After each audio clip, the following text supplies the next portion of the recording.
வணக்கம். சிதம்பர ரகசியம்.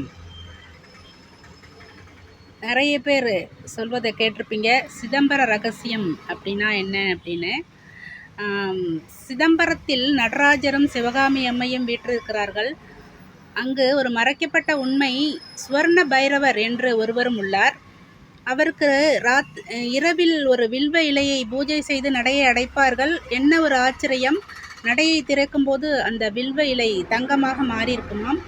இப்பொழுது அது கலிகாலத்தில் அது நடக்கவில்லை என்றாலும் நம் அந்த பைரவரை போய் வணங்கும் பொழுது நாம் நினைத்த காரியங்கள் எல்லாம் நடப்பதாக ஒரு ஐதீகம் இருக்கிறது.